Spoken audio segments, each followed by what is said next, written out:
Oceans apart, day after day, and I slowly go insane. I hear your voice on the line, but it doesn't stop the pain.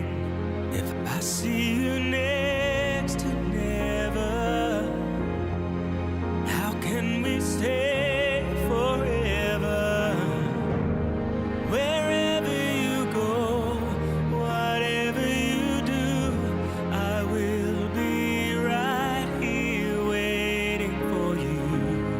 Whatever it takes, or how my heart breaks, I will be right here waiting.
and your ship's a cakewalk for the good old Collingwood.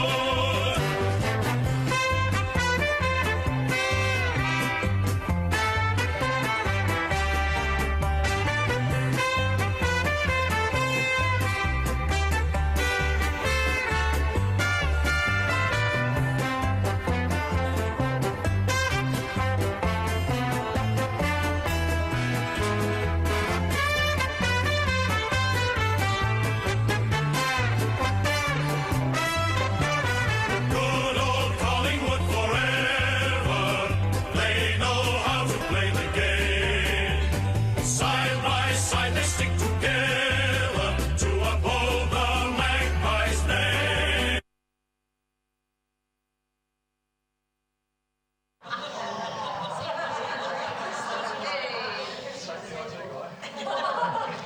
Well, what a start to a celebration of Ray's life.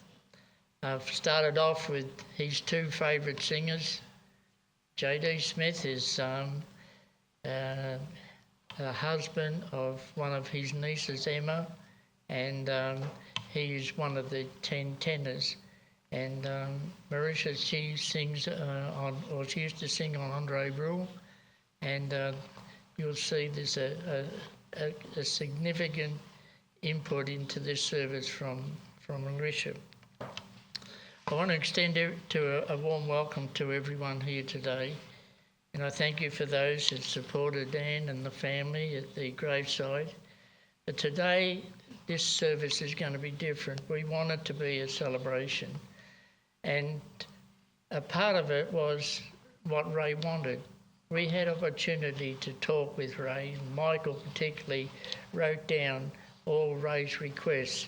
He didn't want Collingwood theme song at the end. He wanted it at the start because at the end he's got something he wanted us to share.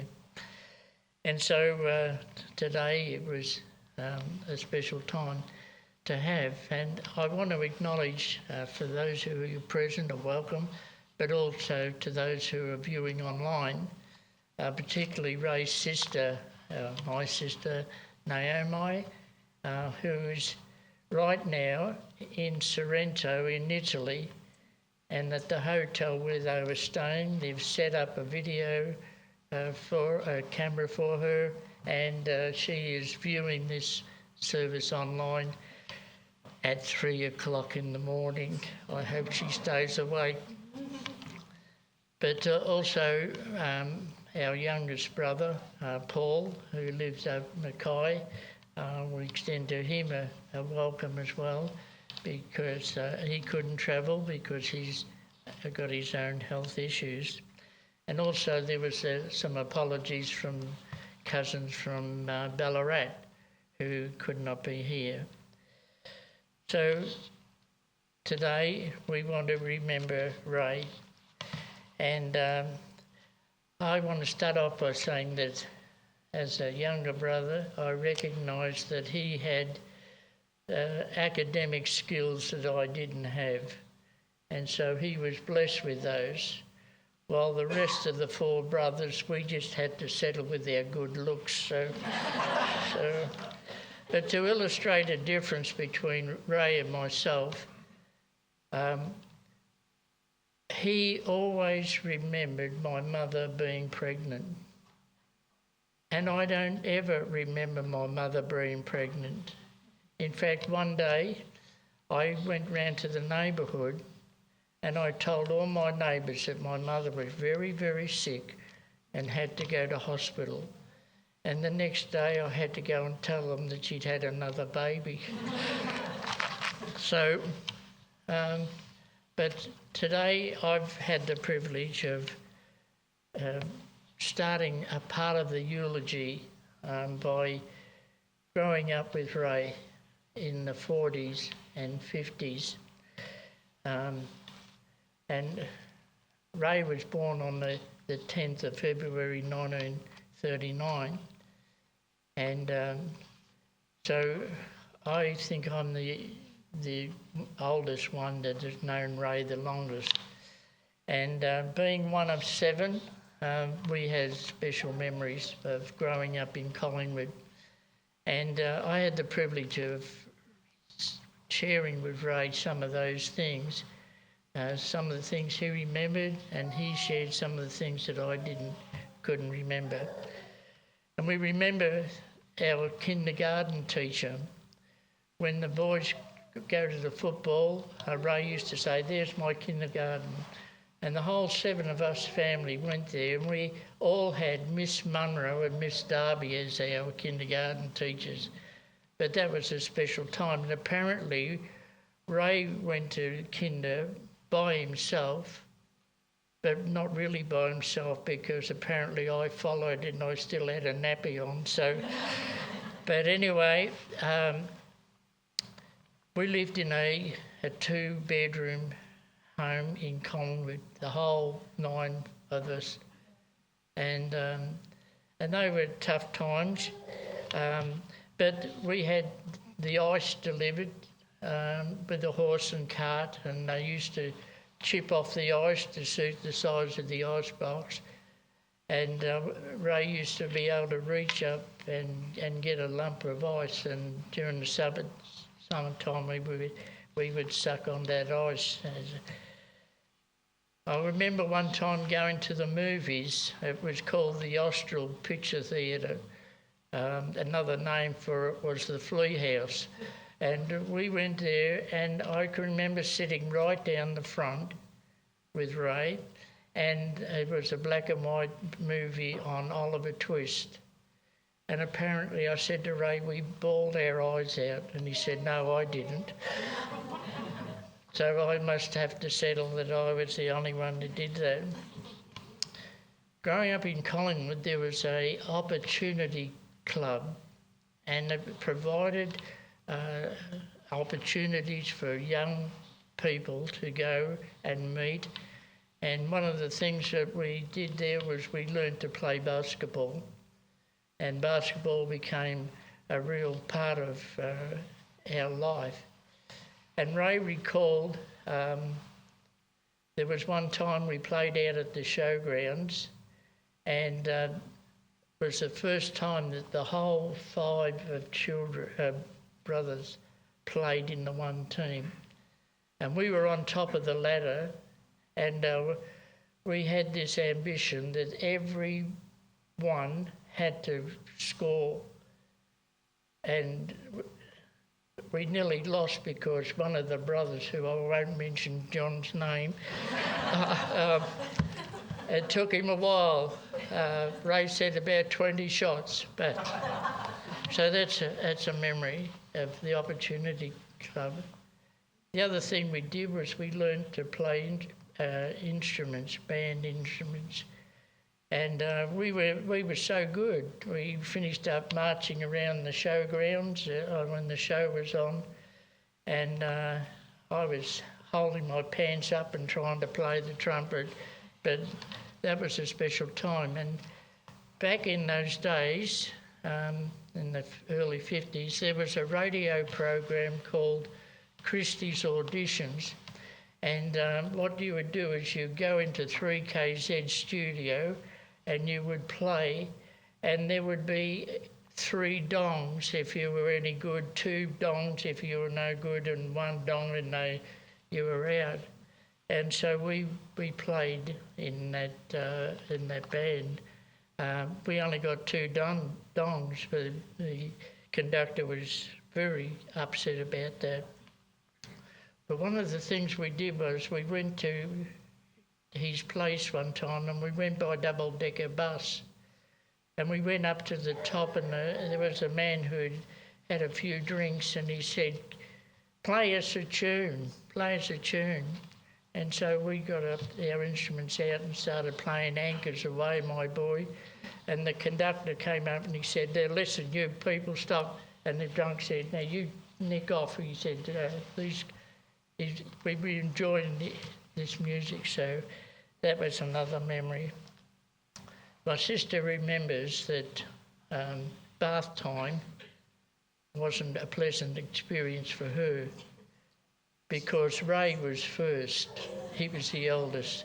So by the time the person had got in the bath at the 7th, it wasn't good water to bath in. But also we remembered going up to Ballarat on numerous occasions in an early model Chev, which my father used to crank up to get the engine started, and we had many trips to Ballarat to visit relatives, but that was something special that we did as a family. Ray and I, we both sold newspapers down at Victoria Park station, football ground, and after the game we used to go and watch Collingwood, and that's, well, I was going to say that's where it started, but before that, Ray actually, as a 13-year-old, attended and seen Collingwood play in the 1953 grand final, which Collingwood won. And so that was the start for Ray, and I think he attended every other grand final that we played in, not winning, but he got to see 4 of them anyway. John remembers that he and Paul found a wallet in the school grounds, and they did the right thing. They took this wallet to the police station, and the police were very good in investigating whose wallet this was, and it turned out to be it was Ray's wallet. So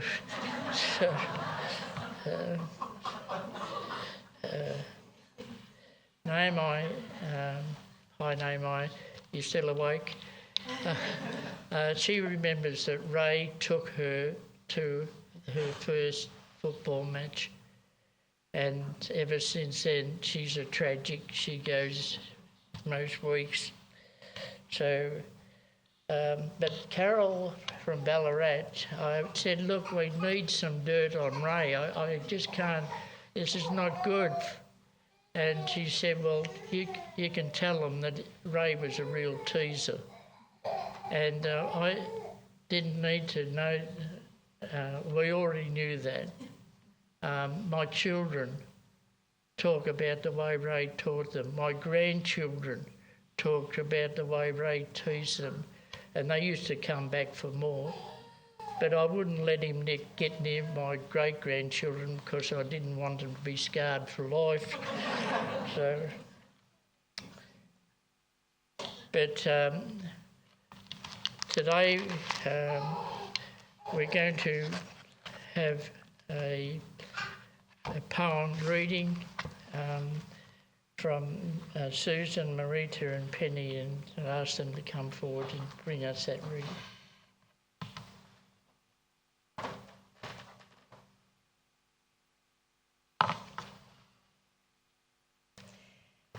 This is called The Clock of Life by Robert H. Smith. The clock of life is wound but once, and no man has the power to tell just when the hands will stop at late or early hour. To lose one's wealth is sad indeed, to lose one's health is more. To lose one's soul is such a loss that no man can restore. The present only is our own, to seek to do God's will. Tomorrow holds no promise, for the clock may then be still.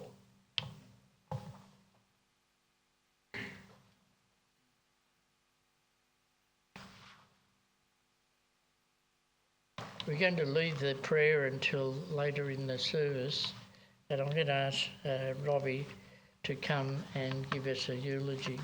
Thanks, Robbie. And Michael. It's been a while since I've been called Robbie, Uncle Barry. In the spirit of keeping this entertaining, this is going to be more like a audition to replace Roy in HD, Mike. Okay. I think. We'll keep it that way. Alrighty. Well, I think we'd be lying if we said we hadn't thought about this moment many times in the past and wondered what we would be saying about our dad at his funeral. As you all know, Dad was an unusual man.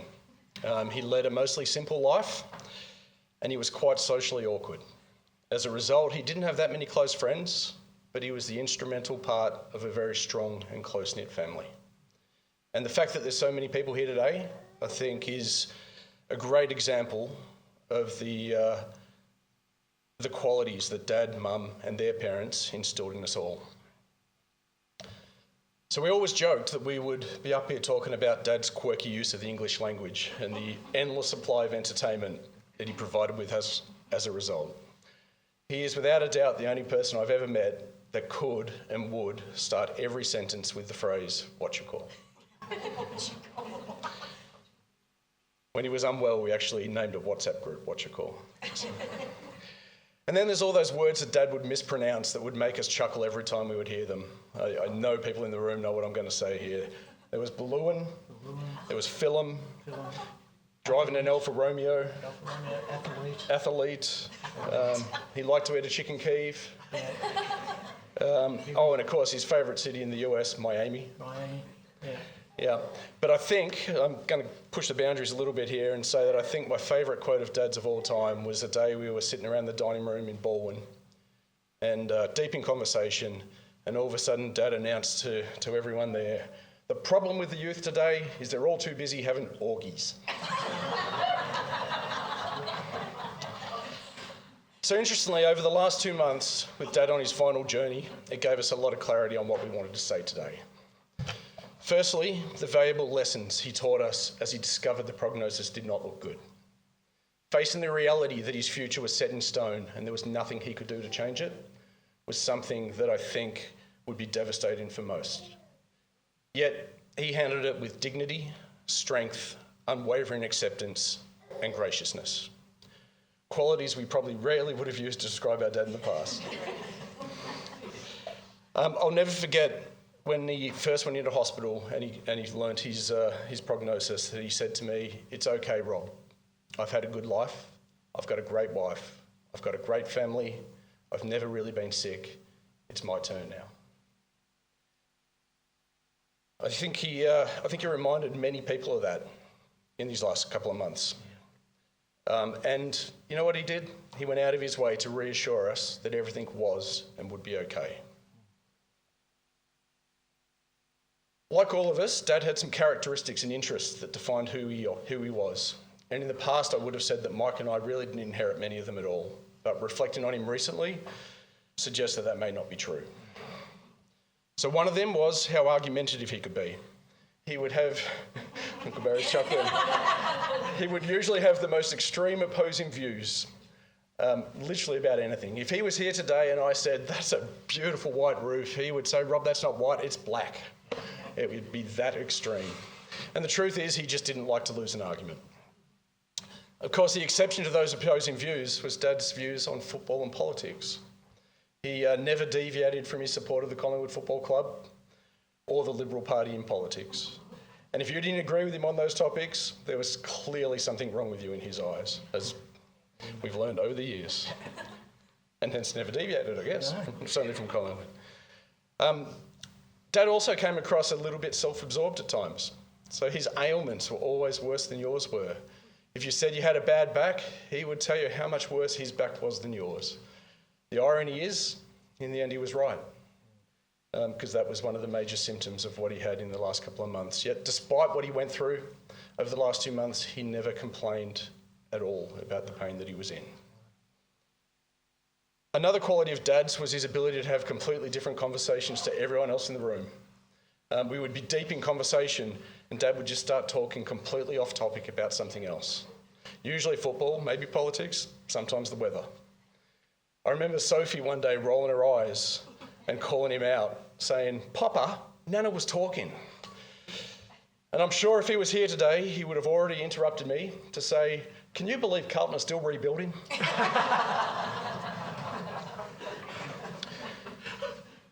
One thing we learnt about Dad recently was that he was quite an emotional man, yet his emotions were something he rarely let you see.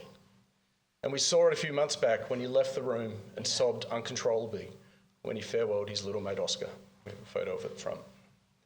I think it caught us all by surprise, but I think it also made us respect and admire him just that little bit more. And it also seems fitting that today Dad's been buried with Oscar's ashes in his coffin. I think it's also fair to say that Dad was devoted to his family. He's often told us, particularly in the last few months, that Mum was the best thing that ever happened to him. Yeah. I think he just forgot to remind her of that himself as often as he should have. We're probably all guilty of that. I think there's no greater example of that devotion than the fact that they celebrated their 55 years of marriage on the 30th of March this year. So it's probably worth a little clap when we come up. Generosity was one of Dad's most endearing qualities. Yeah. In recent weeks, we saw it when he was wanting to splash cash around to help the family out before he left. The good news is he knew his boundaries, so Mum can still afford to eat. In his last couple of weeks, he was determined to convince Mum to let Sophie and Jake purchase their car, affectionately known as Annie, to them at a significant discount.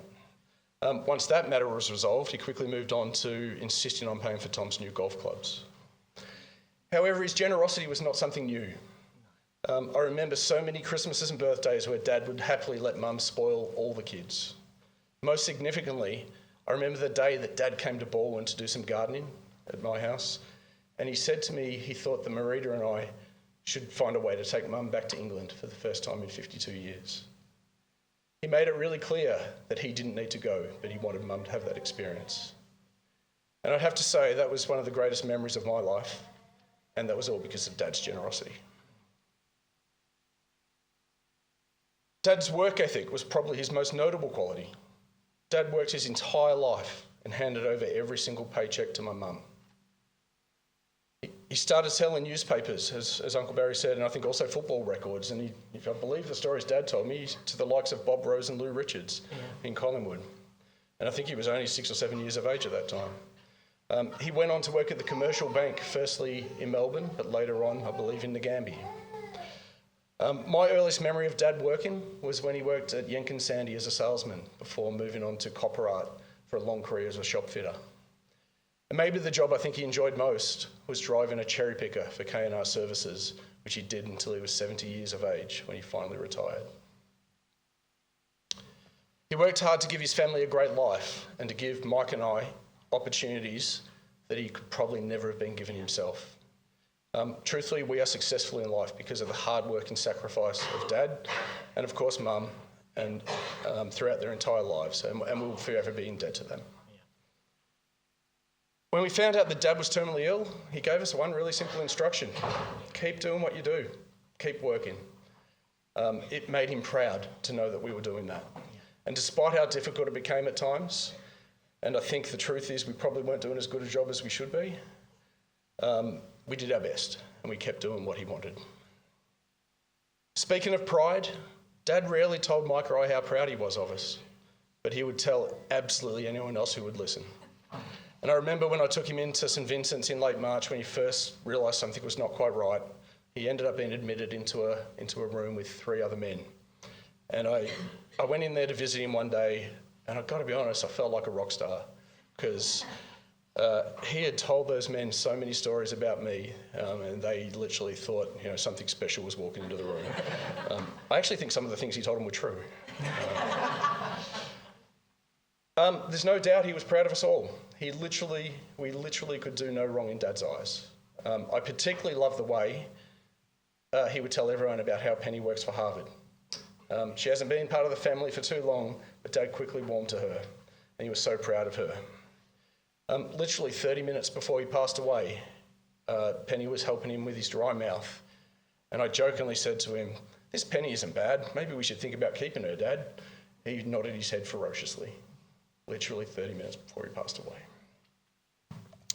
He also had an interesting habit of telling our palliative care nurses that Susan is a doctor working at the hospital he was going to, which Susan, quite somewhat embarrassed, would quickly correct him and say that she's just a speech pathologist. An equally important job, in my opinion. Dad absolutely loved his daughters. he would proudly tell people that he had 2 sons and 3 daughters, Susan, Marita and Penny. He thought the one thing they all had in common with Mum was their bossiness.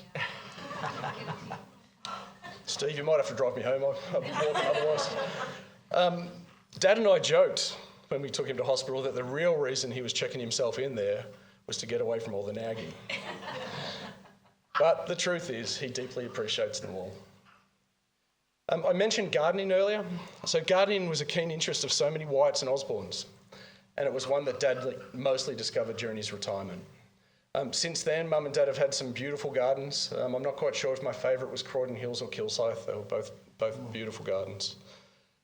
We've often joked over the years that Dad would spend his whole time picking up dead leaves one by one, which seems an odd thing to do, but truthfully, it's a critical part of making a garden look truly beautiful. He was also always happy to help in other gardens as well. So when Mike broke his Achilles tendon, walking down the stairs, I might add, Dad quickly started going to their house to mow their lawns for him. He also spent a lot of time with his neighbour, I think it was Betty, Mum, helping her with her garden when she was quite elderly. And I'll always remember Dad's love of geraniums. It's rare that you see someone work so hard on parts of their garden behind the house that no one will ever see. But Dad did that, right? That's where he would spend so much of his time nurturing the geraniums to create his own little oasis in the garden. One of the most difficult things I think I've ever done was driving Dad away from home his last time. Obviously to take him to hospital. He was insistent he didn't want to go in an ambulance. He wanted to arrive in an Aston Martin.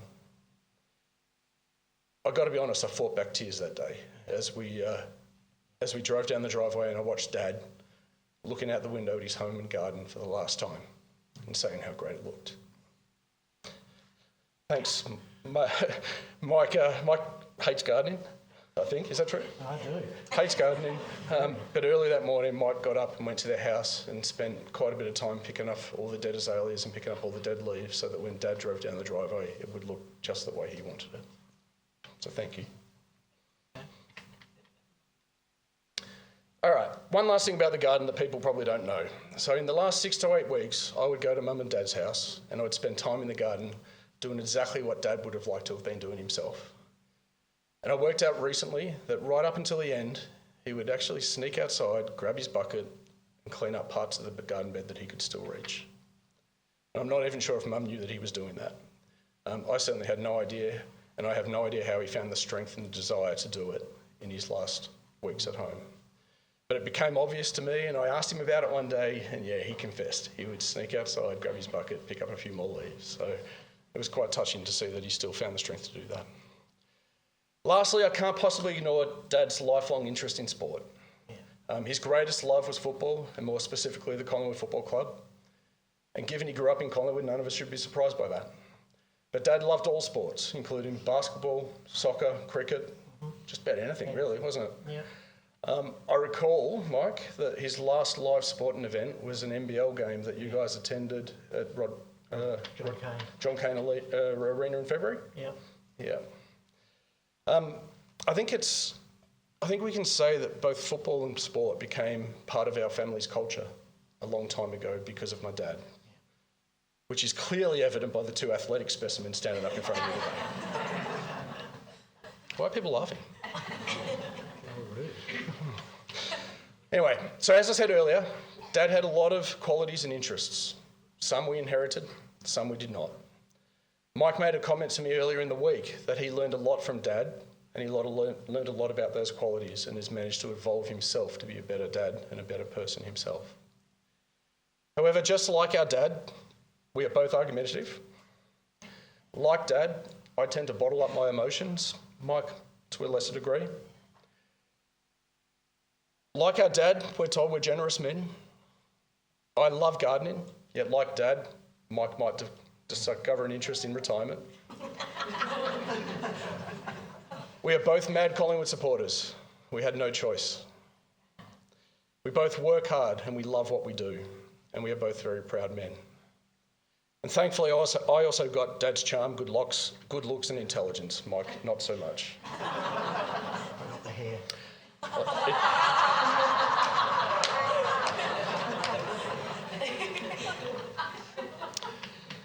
We're going to finish by briefly mentioning some key memories that Mike and I have of Dad that will hopefully put a smile on everyone's faces. So I'm going to start by remembering the time I took Mum, Marina and I took Mum to London, and we went out to Tullamarine and we were checking in. Mum hadn't been on an overseas flight, I think, ever at that point, and we were checking in, and the Qantas employee asked Mum if she had anything to declare in her bags, and Dad jokingly responded, "Yeah, she's got a bomb." It was almost the shortest holiday Mum had ever had. And thinking about that London holiday, I remember Susan and I and Soph and Tom, we were at home and we were checking in on Dad every day, and we did a few things with him and taking some meals and things, and he was like a lost little puppy dog. He was pining, he was missing Mum so much. And I really had really high hopes that his romantic side would come out, and when she came home he'd say something truly lovely when he saw her for the first time, given he'd missed her so much. Unfortunately, my hopes were dashed a little bit when, as she walked through the doors at Tullamarine, he looked her up and down and said, "Someone's put on weight."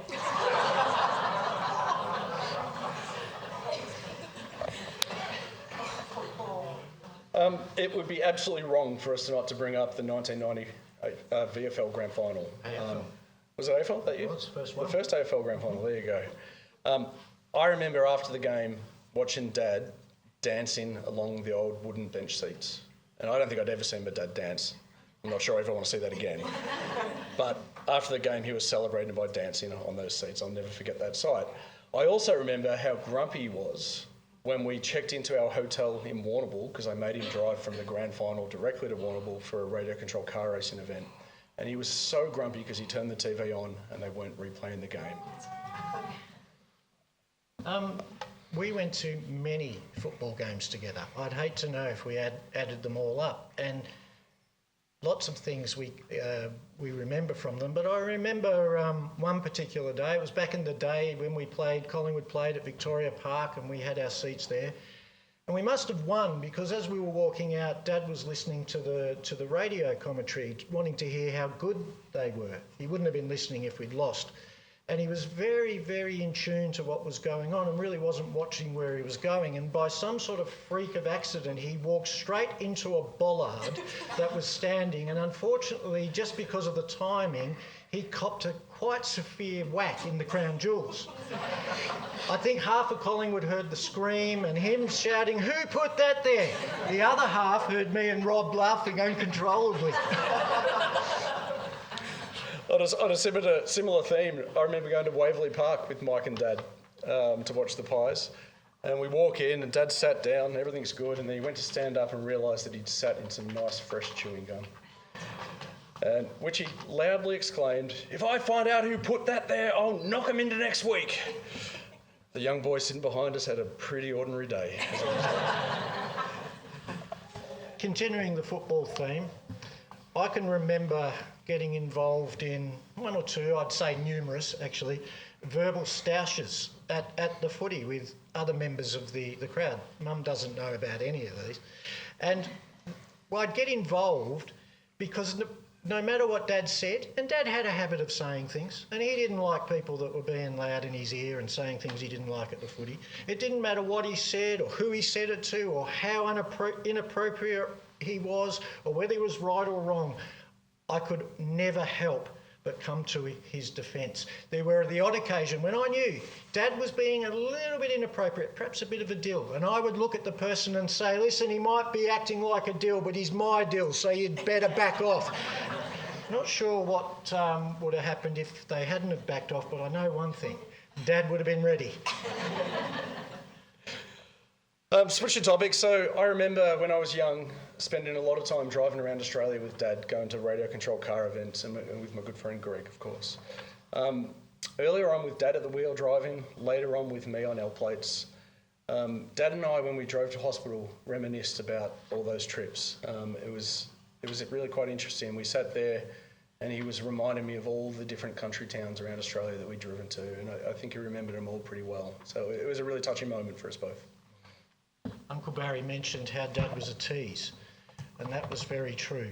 And we remember the way he teased all the kids. It didn't matter who they were. Grandchildren, didn't matter. But I also remember how there was really no one or nobody that handled it better than Jess and Rachel, who used to respond in kind and talk to the old donkey and call him Donkey and Eeyore and all those sorts of things. Mind you, all that did was encourage him to keep it going. But teasing wasn't just reserved for human children. He also liked to tease his canine grandkids. Even to the end, when we would take Rob would bring his dogs and we'd bring ours, and they'd come in and they'd run down to Popper's room to greet him, and you'd hear from the distance, even though he was feeling very weak and unwell, you'd still hear, "Get out of here!" I fondly remember all the countless holidays that we had to Queensland with Mum and Dad. Not just Mike and I, but I think all the kids at different times over the years. And I think if we put our hands up, I reckon there's quite a few in the room that have been on holidays with them. In particular, I remember Dad's last trip when Marita and I took Mum and Dad to Cairns and to Palm Cove a few years back. We remember that one of the things that Dad loved to do was crosswords. It became something of an obsession, and he filled out many books and many newspapers with his crosswords, and it was incredible how quickly he could complete them and get them done. Clearly, spelling was a gift and a strength. Pronunciation, as Rob mentioned earlier, not quite as good, but spelling was definitely something that he became very good at. If there was one thing Dad always wanted in life, and he reminded me of in the last couple of weeks that he didn't actually have, was a red car. So he was incredibly proud to be the very first passenger in my new red Aston Martin when I picked it up a few years ago, and he reminded me of that on the way to the hospital also. One thing we remember about Dad is that he loved Andre Rieu, and he loved him very much. And he specifically loved the singer that would perform with him, Marisha. And he would try very, very hard to get us all to enjoy a bit of Andre Rieu, but I'm afraid it just didn't happen.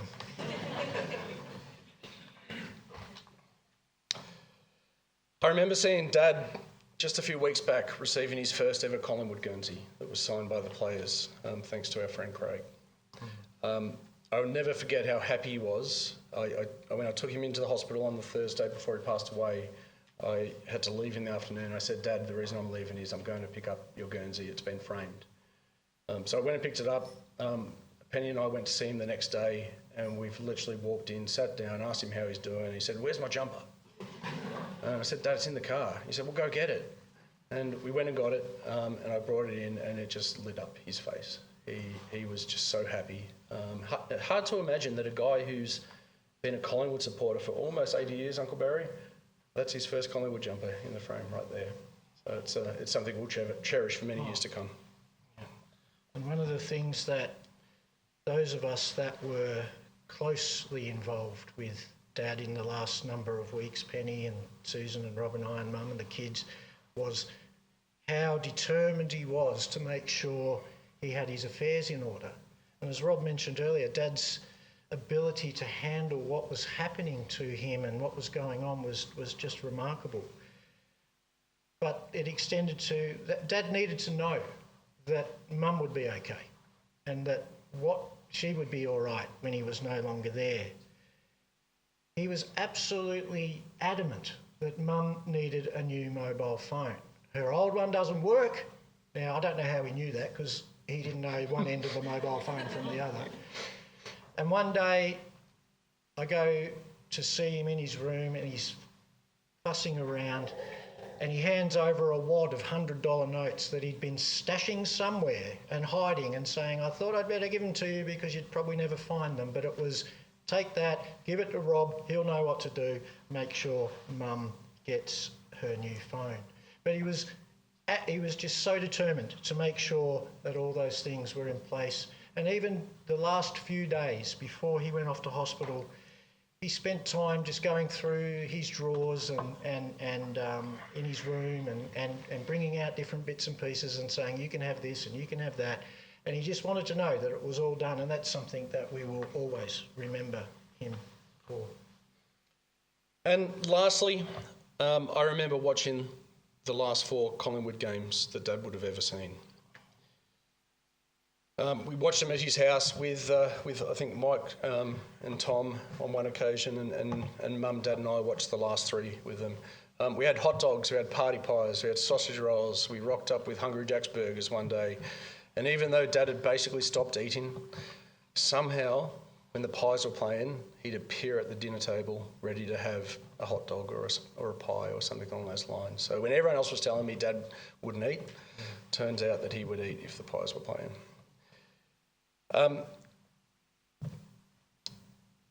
The good thing about the last game that Dad ever saw was he saw him beat Carlton. I'm not sure there's a better way to finish your football career as a Collingwood supporter than that. Apologies to Mark and Hurdy and anyone else who might barrack for that fledgling team. Not really? Worthwhile noting that the very last thing that Dad said to me in hospital after we presented him with the framed jersey, I made a comment that I hope that in a few months that might be a premiership jersey, and Dad was like, yeah, it will, they're going to win. Yeah. They are going to win this year, and that was the last thing he told me. So I'm kind of hopeful he's right. Yeah. It'd be a fitting response from Collingwood to Dad's passing. Yeah. Okay, so on behalf of the family, Mike and I would like to say thank you to you all. Thank you to everyone who's shown our family the love and support that we needed in recent times. Particularly those that reached out to us personally to ask how we were doing. Yeah. Such a simple gesture, but it's amazing what a difference that makes when you're going through difficult times like these. I started by saying that we wouldn't know what to say on this day about our dad, and I finished by saying there was just so much more we could have said. We walk away with great memories of our life with Dad. We're immensely grateful for everything he did for our family, and we are both incredibly proud to be his sons. We're already missing him terribly, much more than we thought we would. Rest in peace, Dad, and go Pies.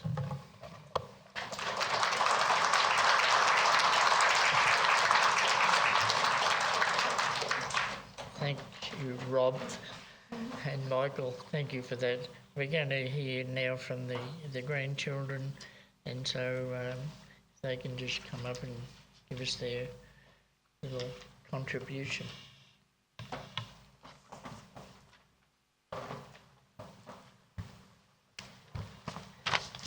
It's my honour to give a tribute to Papa on behalf of the grandkids, Sophie, Tom and Jake. And we also can't forget the fur grandkids, Bucks, Jono, Domino, Solomon, Minnie, Aston and Martin. And of course Oscar, who was Papa's best friend, fur grandson and fur son, all wrapped up in one. Because we lost Grandpa Dixon when I was only 3 and Tom a few months old, Papa has been our one and only grandfather growing up. Though at times we clashed and disagreed because unfortunately for Papa, his wife's feisty nature can also be found in his granddaughter, I always knew how much he loved us and how proud he was of us. I'm grateful to Papa because he helped to shape the incredible man who my dad came to be. I will always be grateful for and remember Papa's generosity. It is undeniable how hard he worked to provide for his family. This is a character trait which can be found in both my dad and Uncle Rob. So to that I say thank you, Papa, for my wonderful family. It is not going to be the same without you here with us. You are a one-of-a-kind, Papa, and we will always remember you for your funny quirks and classic sayings. Tom will always think of you when he is eating some ice cream. Jake will happily pick up the baton of having the family's best moustache. And I might even adopt the phrase "what you call" into my vernacular in your honour. And we will all, of course, keep cheering on the Pies extra hard for you. We love you, Papa. Good old Collingwood forever.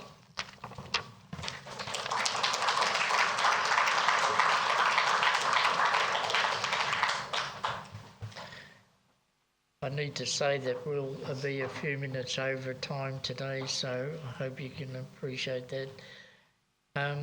We're going to now see a photo presentation which Robert's put together. Hope you enjoy.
Hi Ray, it's Marusha here. I'm a big friend of JD Smith and he told me that you're a big fan of mine. So I couldn't resist but send you a video message to say hello and send you a big warm kiss all the way from sunny Queensland. Mwah! Have a great day. Bye. G'day Ray, Jack Crispy and mate from the Collingwood Football Club. Here you're having a bit of a tough time at the moment and you couldn't make it to training the other day, so I just wanted to send you my well wishes, mate, and hope you're doing okay. Hope you can still find the strength and energy to cheer us on for the next few games and get behind us, mate, because, sorry, I got something on my lip. Because we'd love, love to have you there, mate, cheering us on and supporting us, so it means a lot to us. So I just want to send you well wishes, mate, on behalf of myself and the football club.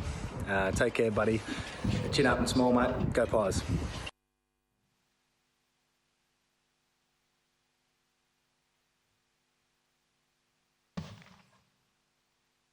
As we draw this service to a close, I just want to share just a couple of things. Down at the graveside, I had a word of comfort and a word of hope. And I want to just share briefly a word of encouragement. When Ray was diagnosed, the seriousness, Robbie's already mentioned how Ray accepted that. And the comment that Rob also mentioned that Ray said, "I've had a good life." And I think that's great when you can conclude your life and you can look back on it and you can say, "I've had a good life." Some people say, "I've had a shocking life, I've had a tough life, I've had a difficult life." But to be able to say, I've had a good life. Ray grew up was conceived and was born during the Great Depression. And also, after in 1940 was the start of the Second World War. And so life in Collingwood back in those days was tough. But we're grateful that we had parents of a hard-working father and a mother that provided for us. And we were blessed that way. I can remember my mother making a great big pot of vegetable soup, and but each night she would add a little bit of water to it, and by the end of the week it was nearly water rather than soup, but she had to make ends meet. The other thing we were talking about, how Mum used to make a pie, not a meat pie. The only thing that was in the pie was peas. It was a pea pie with mint, and we had that with mashed potatoes. And I was talking to my sister, and she said, "But I loved it," and we did. We really loved it. You should try it sometime.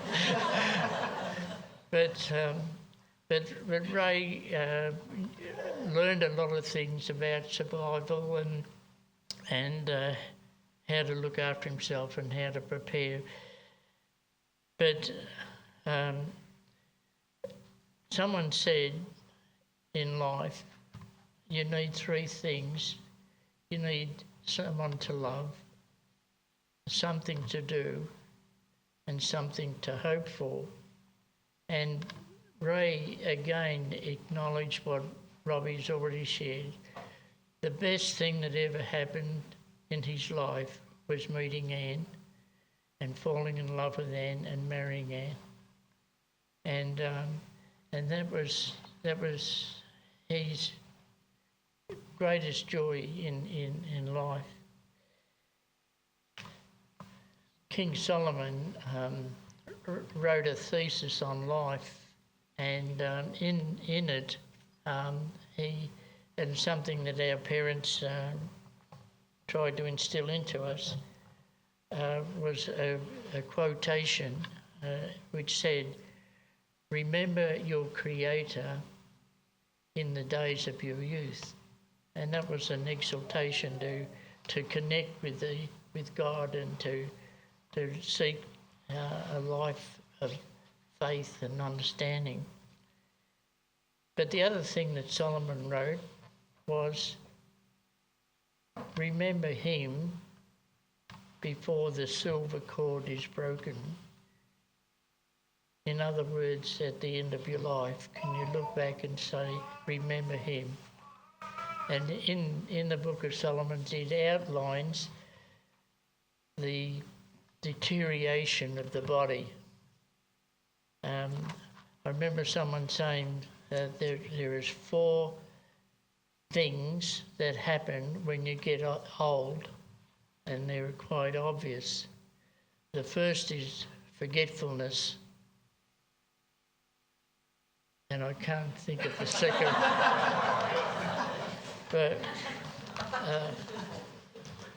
all in seriousness, Ray chose that hymn with the photo presentation, Nearer, My God, to Thee. And I believe that Ray had that correct connection with God. And so we are grateful today that we've been able to look back on someone's life, and there was challenges there that the boys have brought out about being a dad, about communicating your affection rather than telling other people. I don't know how many times Dad spoke about Thomas's ability with the cricket bat or bowling or his football and now his golf. And he was very proud of his grandchildren and children. So we're grateful that we've to have known him. And what I'm going to do now, I'm going to close in prayer and give a benediction. But after that, there's going to be a song. And I just request that you stay seated until that is finished, and then for Anne to move out. And following this service, there's refreshments next door, and there's also on the invitation that afterwards, if you still want to party on, there's an invitation to go to Michael's. So we're looking forward to having an opportunity to get together and share your stories. And there's so much that we've heard today. So let us pray. Our loving God and Heavenly Father, we thank you for Ray's life. We thank you for every special, precious memory we have of him. We lovingly admire his ability and contribution he made as he lived his life on earth. Lord, we ask that you will be with those right now who are experiencing a deep sense of loss. We pray for Anne as she lives her life without Ray being around. And we thank you that you are a God of comfort who meets us in our time of need. May each of us experience that comfort. And be with us and surround us with your love and peace. The Lord bless you and keep you. The Lord make his face shine upon you and be gracious to you. The Lord turn his face towards you and give you peace. We pray this in the name of our Lord Jesus Christ. Amen.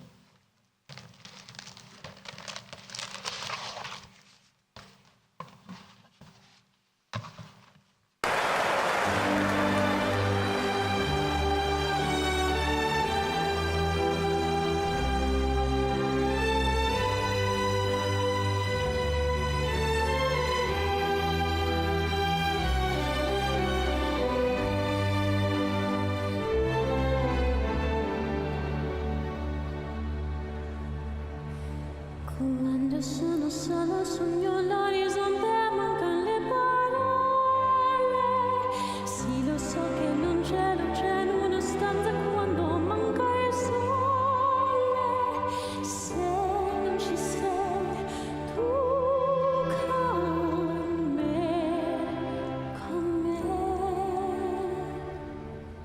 sulle finestre mostra tutti il mio cuore che hai acceso, chiudi dentro me la luce che hai incontrato per strada.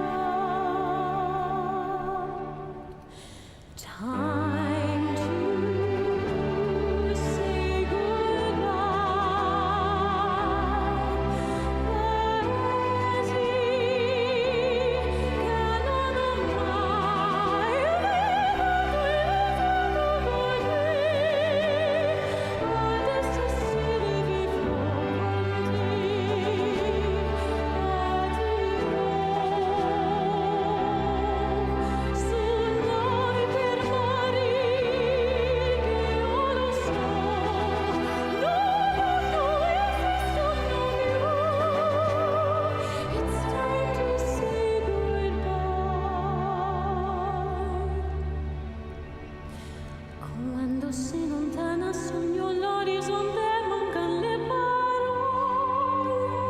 Ehi sì, lo tu sei qui con me, tu mia luna, tu sei qui con me, mio sole, tu sei qui con me, con me, con me, con me. Time to say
Thank